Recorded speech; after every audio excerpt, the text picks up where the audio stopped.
এটা মানে 1 জুলাই ছুটি থাকবে।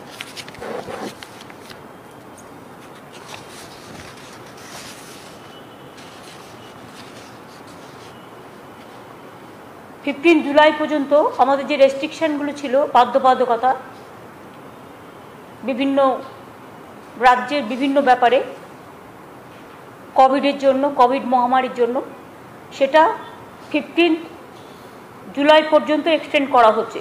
কিন্তু এর মধ্যেও মানে আমরা একটা অনেক লোককে সুযোগ দেওয়ার জন্য আমরা দেখছি যে কিছুটা হালকা করে দিলে কি হয়। রাত্রির টাইমটা যেটা 9টা থেকে ভোর 5টা পর্যন্ত স্ট্রিক্টলি প্রহিবিটেড ছিল, সেটা প্রহিবিটেড থাকবে। তখন এমার্জেন্সি ছাড়া কোনো কাজ হবে না। বাট যেমন এবার আমরা বাস, সরকারি বাস, প্রাইভেট বাস এগুলো অ্যালাউ করে দিচ্ছি। সরকারি বাস, প্রাইভেট বাস, জেলার বাস, রাজ্যের মধ্যে চলে যে বাসগুলো, প্লাস হচ্ছে অটো, টোটো, ওই যে সমস্ত মানে আছে যানবাহন, হ্যাঁ 50% ক্যাপাসিটি নিয়ে অ্যালাউ করছি। এবং vaccination of drivers and other staff, regular sanitisation of vehicle and mandatory wearing of mask, এটা করা হচ্ছে বাই অল। এছাড়াও সেলুন এবং বিউটি পার্লার আজকালকার দিনে অনেকে ইউজ করে এবং অনেক ছেলেমেয়েরা চাকরি করে খায়, সেটাও অ্যালাউ হচ্ছে। ওপেন থাকবে 11টা থেকে 6টা, 50% seating capacity at a time, provided the employees, staff and customers have been vaccinated for COVID-19 and subject to regular sanitization. Shops and vendors, যেগুলো বাজার, সবজি বাজার, মাছের বাজার, সেগুলো যেমন সকাল 6টা থেকে বেলা 12টা পর্যন্ত চালু থাকবে। এটা 11টা পর্যন্ত করা হয়েছিল আগের বার, আরও 1 ঘন্টা বাড়িয়ে দিলাম। এবং সকাল 7টা থেকে ছিল, সেটা তোমার সকাল 6টা থেকে করে দিলাম। সকাল 6টা থেকে 12টা পর্যন্ত সবজি বাজার এবং মাছের বাজার খোলা থাকবে। বাদবাকি দোকান যে সমস্ত আছে সেগুলো আমরা পুরো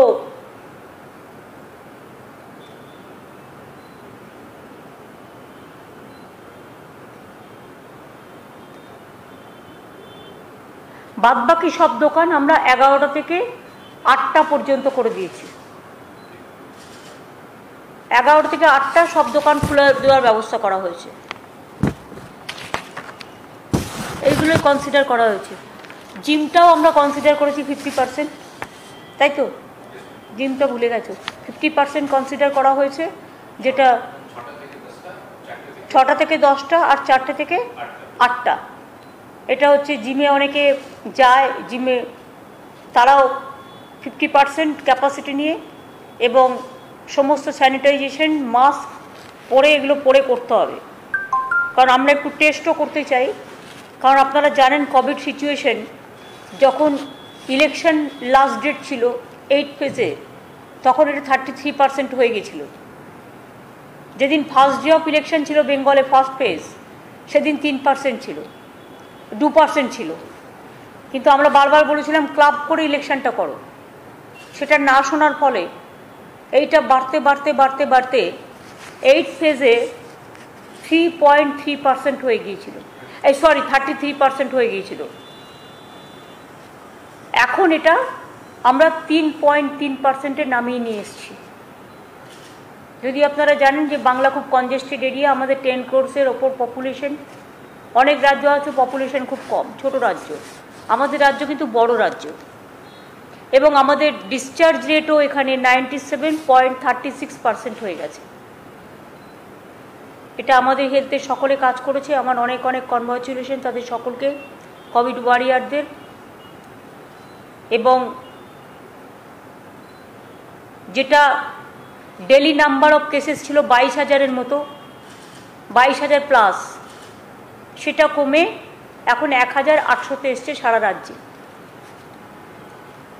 আর তার মধ্যে আবার যেটা হচ্ছে ডিসচার্জ রেট, সেটা এখন 97.36% হয়েছে।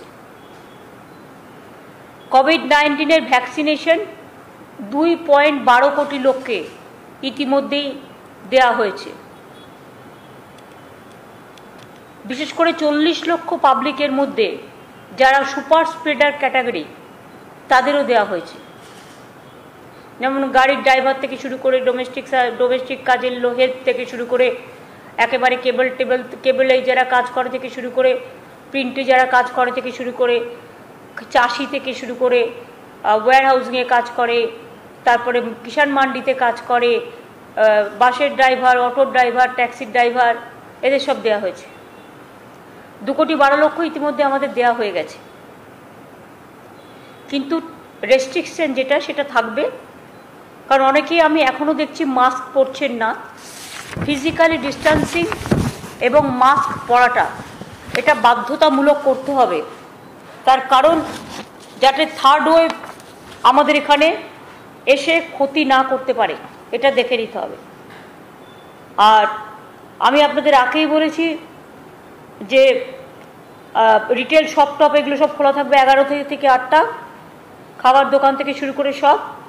আর private and corporate offices may remain open as per normal working hours from 10 to 4 PM এবং with not more than 50%। Early এটা ছিল 25%, এখন করা হয়েছে 50%। আর এই যে প্রাইভেট কর্পোরেট যারা করবে তাদের কিন্তু ফিজিক্যালি ডিস্ট্যান্সিং মেনটেন করতে হবে, ভ্যাকসিনেশন করতে হবে, মাস্ক পরতে হবে এবং এমপ্লয়িজদের ট্রান্সপোর্টেশনের ব্যবস্থা তাদেরই করতে হবে। এই অ্যারেঞ্জমেন্টটা গভর্নমেন্ট করবে না। Bank and financial institution May remain open during normal working hours earlier 10 to 2 PM। এখন কি নর্মাল করে দিচ্ছে মানে 4টা পর্যন্ত? কেন?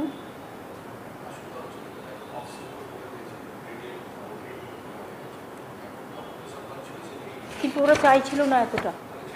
হ্যাঁ, এটা 10 to 2 থাকুক, কারণ একেবারে সব করা যাবে না। শেষকালে খুব তাড়াতাড়ি যদি আবার এটা বেড়ে যায়, সুতরাং দেখে নিতে হবে যে এমন কিছু আমরা করব না। আর আমরা এটা একটু ছেড়ে দেখছি যে এটা কি হচ্ছে, মাইনাস প্লাস কি, সেই দেখে আবার পরবর্তী পর্যায়ে ব্যবস্থা। এর উপরে কারো কিছু জিজ্ঞেস করার আছে?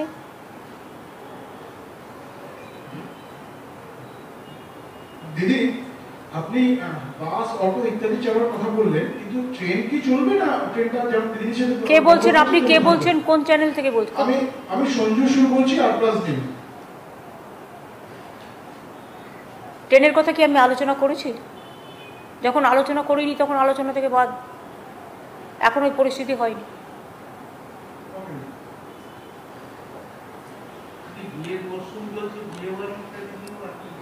বিয়ের ওই তো 50 জন পর্যন্ত অ্যালাউ করা হয়েছে, তার বেশি নয়। পলিটিক্যাল, রিলিজিয়াস, কালচার এখনও মনে রাখবেন 20 পর্যন্ত allowed. It may be inside, it may be outside. কেউ কেউ আমি দেখছি ডিজাস্টার অ্যাক্টকেও মানছে না, গায়ের জোরে নিজেদের কাজ করছেন। তাদের বিরুদ্ধে গভর্নমেন্ট কিন্তু ডিজাস্টার আইনে অ্যাক্ট নেবে, তা আইন অনুযায়ী কাজ করবে। কারণ আইন কিন্তু সবার জন্য সমান, আমার জন্য যেমন সমান, অন্যদের জন্যও সমান।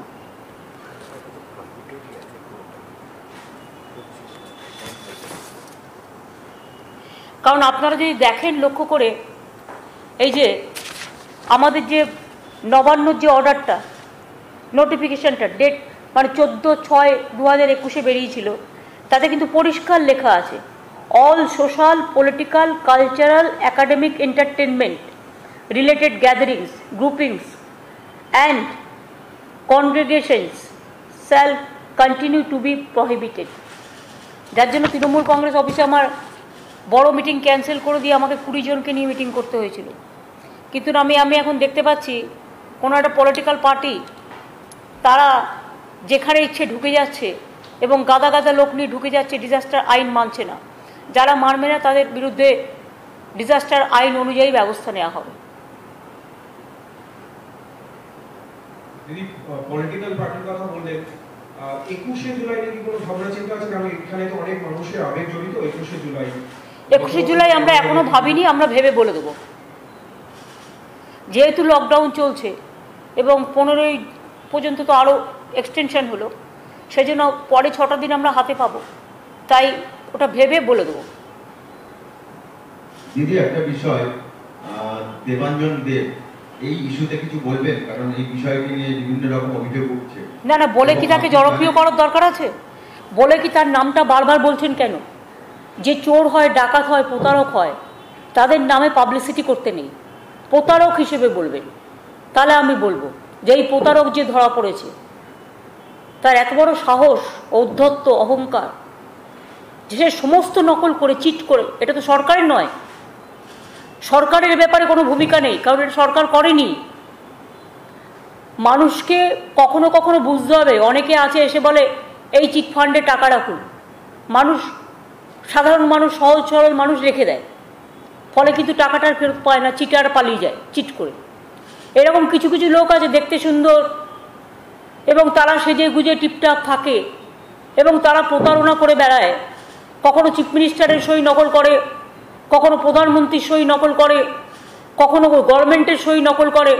আপনারা কি ভুলে গেছেন যে গভর্নমেন্টের গাড়ি নিয়ে, লাল আলো নিয়ে পার্লামেন্ট অ্যাটাক করতে গিয়েছিল? যখন পার্লামেন্টে মারা গেছে অনেকে, পার্লামেন্ট অ্যাটাক হয়েছিল, তো গভর্নমেন্টের গাড়ি নিয়ে গিয়েছিল।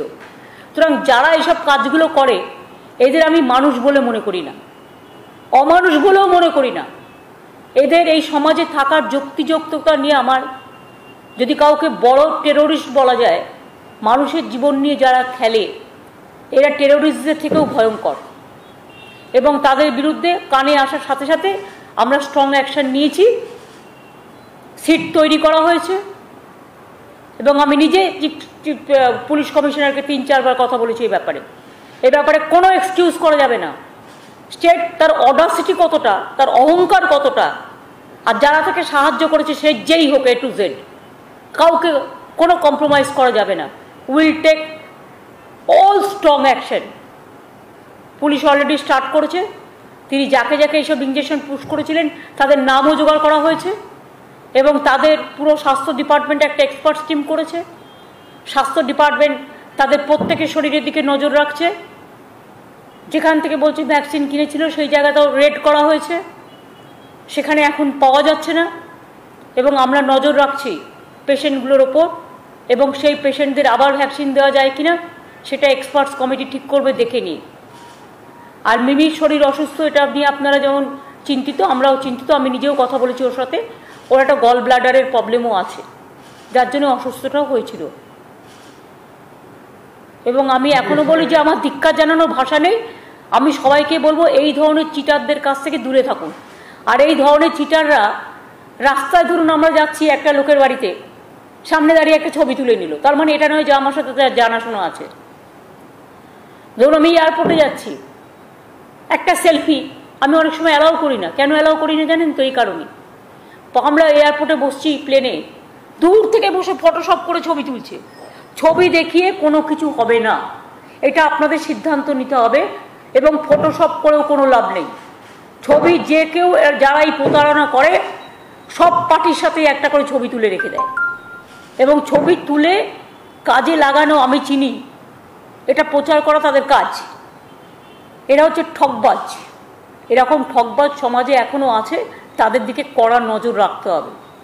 এবং ডিস্ট্রিক্ট অ্যাডমিনিস্ট্রেশনকেও বলে দেওয়া হয়েছে এবং পুলিশকেও, পুলিশের চোখের সামনে এরকম কে কোন অফিস চালাচ্ছে, কে কি ব্যবসা চালাচ্ছে, এগুলো মাঝে মাঝেই সারপ্রাইজ ভিজিট করে দেখা দরকার, চেক করা দরকার বলে আমি মনে করি। এবং এক্ষেত্রে পুলিশ তার দায়িত্ব এড়াতে পারে না, কর্পোরেশনও তার দায়িত্ব এড়াতে পারে না, এটা আমি ব্যক্তিগতভাবে মনে করি। এবং তাদের অলরেডি অ্যালার্ট করা হয়েছে, পুলিশকেও অ্যালার্ট করা হয়েছে, কর্পোরেশনকেও অ্যালার্ট করা হয়েছে। এবং সাধারণ মানুষ তারাও কেউ আমাদের প্রথমে জানায়নি। মিমিদের ঘটনাটা হলো বলে আমরা জানতে পারলাম, থ্যাঙ্কস যে ঘটনাটা আমরা জানতে পেরেছি। ইতিমধ্যে গ্রেফতার করা হয়েছে, সব রকম ব্যবস্থা নিচ্ছে রাজ্য সরকার, কিন্তু বিজেপির পক্ষ থেকে তারা বলছে সিবিআই তদন্তের দাবি করছে।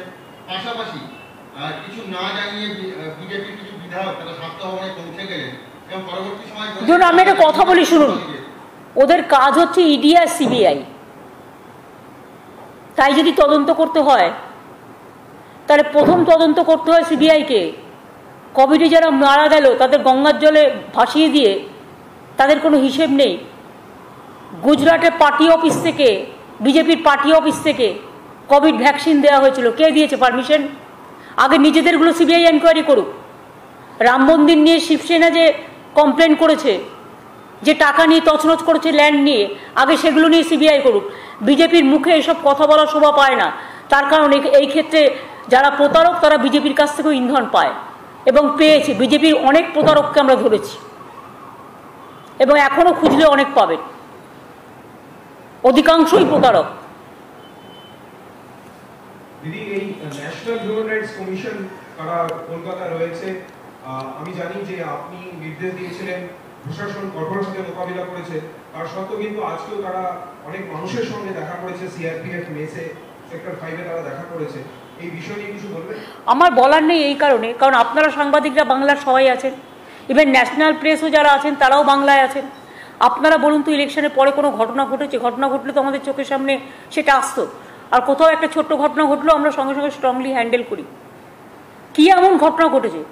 এরা পলিটিক্স করবার জন্য কখনো গভর্নর চলে যাচ্ছেন এর বাড়ি ওর বাড়ি, এটা রুটিন।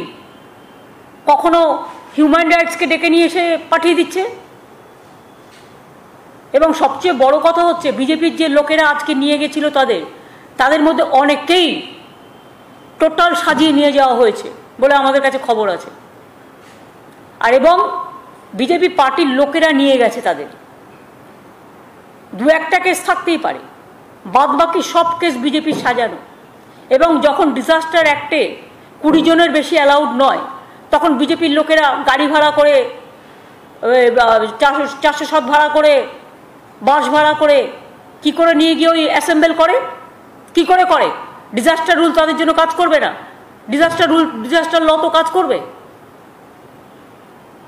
আর এটা যারা উচ্চ পর্যায়ে আছে তাদের আমি রেসপেক্ট দিয়ে বলছি যে আপনারা বিজেপির কথায় কাজ করবেন না, ইম্পার্শিয়ালি কাজ করুন, আমাদের ফুল কোঅপারেশন পাবেন। এই তো রাজ্যপাল দেখলেন তো, ঘুরে এলো উত্তরবঙ্গ থেকে।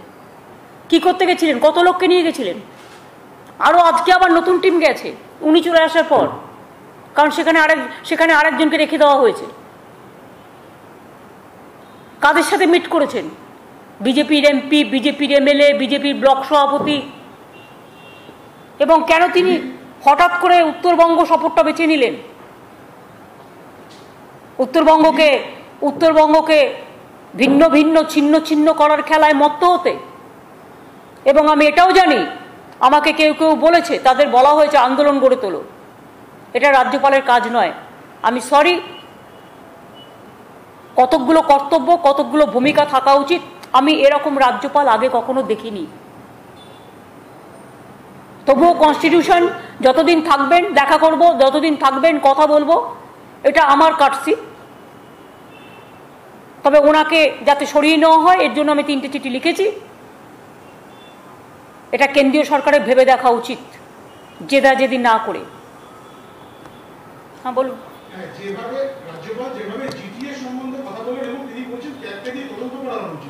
ওনার তদন্তটা আগে করা উচিত। ওনার তদন্তটা তো আগে করা উচিত। কত লোক গেছে, কত টাকা খরচা হয়েছে, গভর্নর হাউসটা কি হয়েছে, কোন কোন লোক রেগুলার যাচ্ছে, আগে তো এই তদন্তগুলো হওয়া উচিত।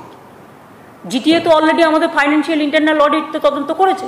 আপনারা বিমল গুরুংয়ের সময় দেখেননি যে আমরা তখন বলেছিলাম তদন্ত হবে? তদন্ত হয়েছে। ক্যাগই করতে হবে তার কি মানে আছে? বেঙ্গল গভর্নমেন্ট নিজেরা ফাইন্যান্সিয়ালি ইন্টারনালি করতে পারে না? আর ওখানে দার্জিলিংয়ের উপরে তো রাগ কেন? জিটিএ থেকেও করে খাবে নাকি বিজেপি? ওনার যা ইচ্ছে উনি তাই বলবেন, যা ইচ্ছে তাই করবেন, এটা আমি মেনে নেব না। কথা বলবো, ফোন করলে কথা বলবো, দেখা করতে চাইলে দেখা করব, সেটা কাটছি আদার দিক। কিন্তু এইভাবে এরকম ডিকটেট করা গভর্নর, প্রত্যেককে ডিকটেট করে বলে দিচ্ছে এটা করতে হবে। একটা অফিসারকে বলে দিচ্ছে ক্ল্যারিফাই করো, একটা অফিসারকে ফোন করে থ্রেট করছে, you are under scanner, you are under threat, অনেক কিছু বলছে, অনেক কিছু। Your cruel letter is coming. Who is he to say all this rubbish thing?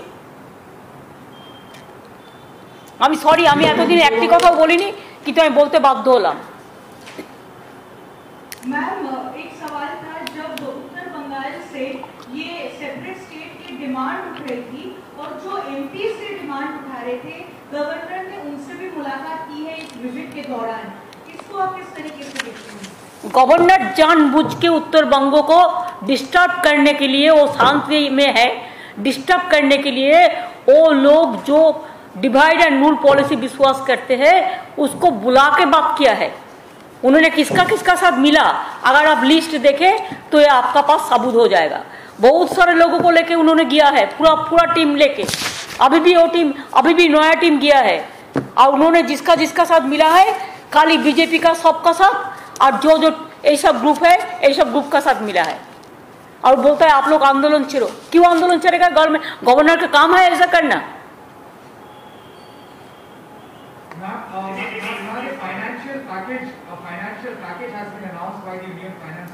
I am not talking anything about it. I will ask, please give GST free vaccination and medicine, the equipments first.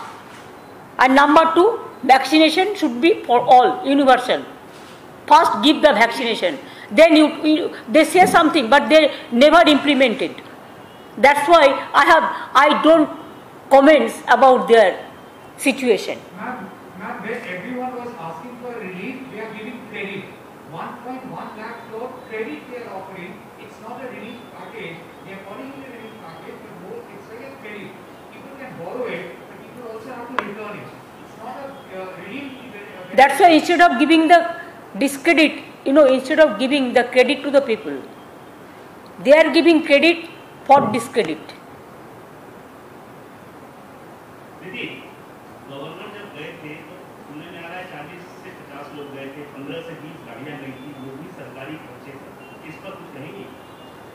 आप लोग तो सांबादिक है, journalist है, आप ढूंढ के बेर करो ना, कौन कौन गया था, क्यों गया था, कहाँ से कहाँ घूमा, कौन कौन आया, फिर आज भी कौन लोग गया, उसको पहले 3 दिन दिल्ली में रह के आया, कितना लोग गया, क्या क्या किया, उधर से गुड़गांव का क्यों गया, पूरा आप लोगों ने छानबीन करके देखो।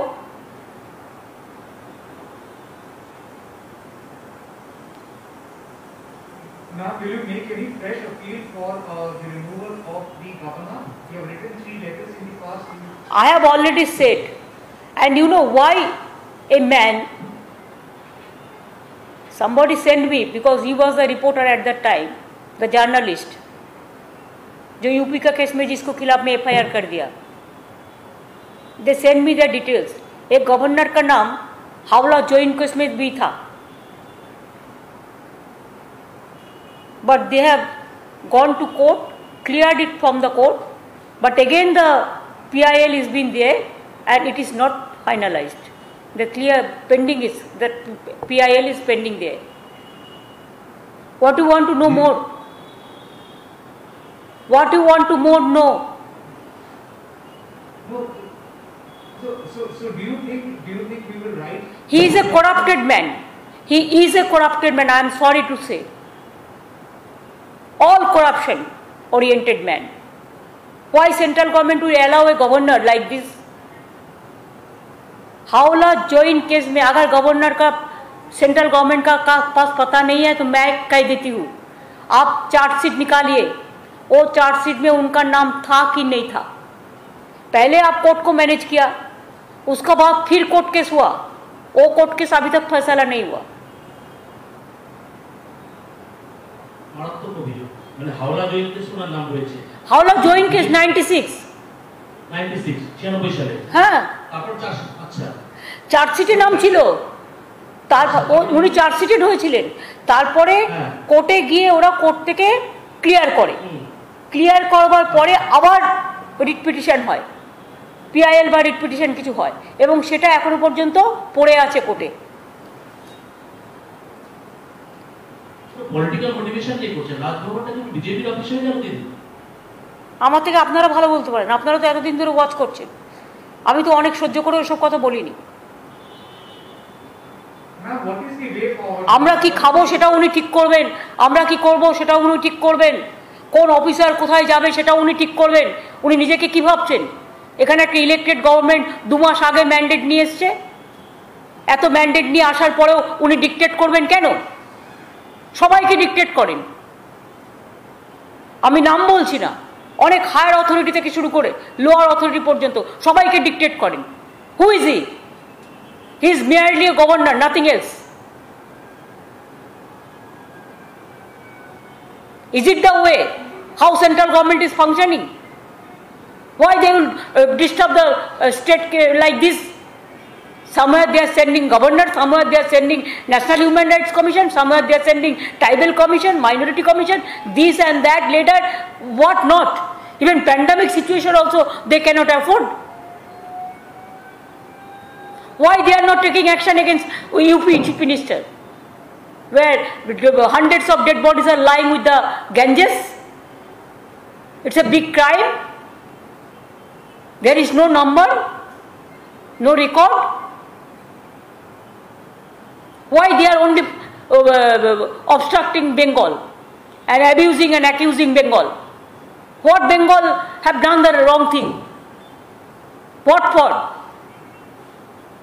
They tried, they failed, even how they organize the election, everybody you have seen, from money to election commission, how they help them, how they capture the administration. Every officer change, every IC change, every observer change.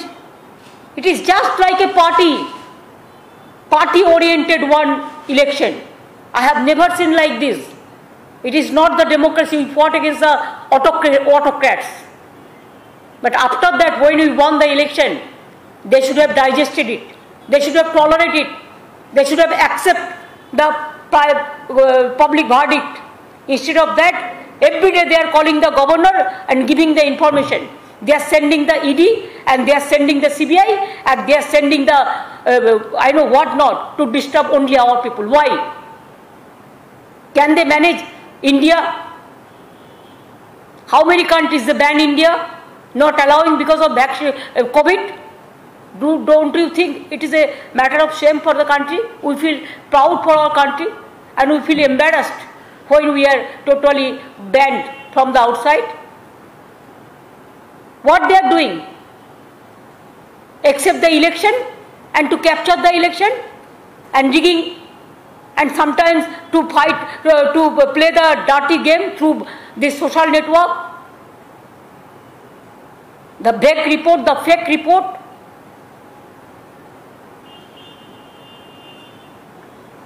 They cannot tolerate a journalist who have written something against of them. FIR has been lost against of him also. What they think? I am sorry to say, nowadays the media became very weak. Otherwise, if all the media should have done the right thing, I think you can save the democracy. The judiciary, the media, these two can save the democracy. Otherwise, India will lost everything.